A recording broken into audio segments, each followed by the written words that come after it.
I recently came out against things done by Professor Cynical. One of his recent videos clearly said, no player is safe, even permadeath. And we griefed players in the anomaly, and this triggered me. The recent sequence of events changed something in me, so I think you'll be surprised by how this video ends.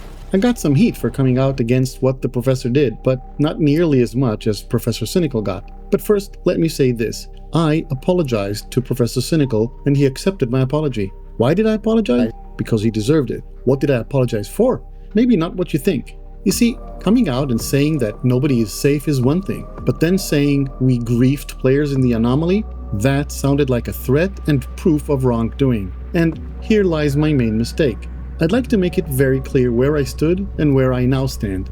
And if you like the NoMansSky community and want to keep it the way it is, I ask that you help us spread the truth by sharing this video. First and foremost, I was not against the professor. I was against what I saw he was claiming to be doing, and in fact against only a specific part of it. So what's my mistake? I'm a trusting person mostly. I believed the headlines and didn't have time to watch the entire video. I can make excuses and say that I was on vacation without access to a proper way to watch the video and had to watch it on my phone with distractions from the family, and all this would be true, and all this would be excuses. So what did happen?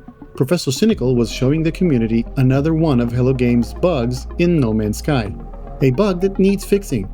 He did it in a way that was meant to attract a lot of attention, and it did. Is it right to show bugs? Sure. All bugs? Maybe not. What if a bug really allows players to cause actual damage to other players' save files? Should we show how this is done? What do you think?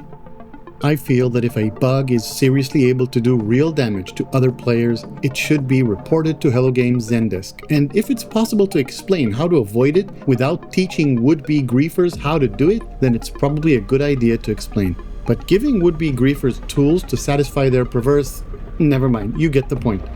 And if you think I completely missed the point that this was not trying to show the bug, but actually trying to role-play a tyrannical villain trying to take over Euclid, you'd be right too, but bear with me.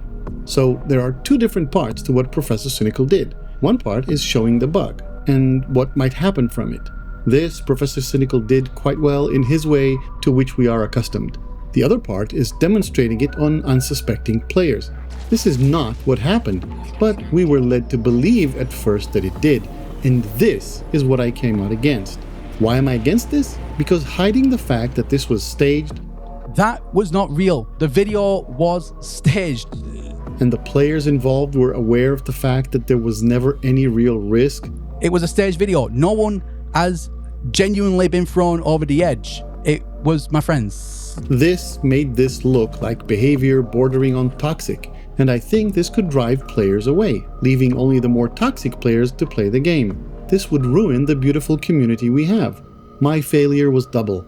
I should have spent more time and watched the footage more carefully. Excuses like vacation are nice but irrelevant. I should have been true to my words and assumed positive intent by the good professor, and when I don't understand, I should have used the direct line of contact I have with him and asked, like a good friend that I strive to be. I did not do either of those things, and may have caused the professor some additional grief. Allow me this pun as it is pointed at me. For this, I apologized as I know I should have. I promised I would make this apology public, and now I have, as I should have. I've had the privilege of spending several hours in voice chat with the professor in a couple of our previous collaborations, and I assure you this, no matter what you think, he is a good guy.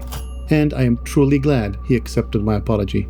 Did he deserve to get various threats, which according to rumors he did? That depends on what you think about him. If you ask me, nobody deserves what he went through, especially after he explained himself and even apologized for the mistakes he made. Again, I can only apologize so much. It was never meant to be like that. This isn't what we want the NMS community to be like, is it? GoodGuysFree here, hoping for better and safer game times for everyone, and I hope I'll see you again soon.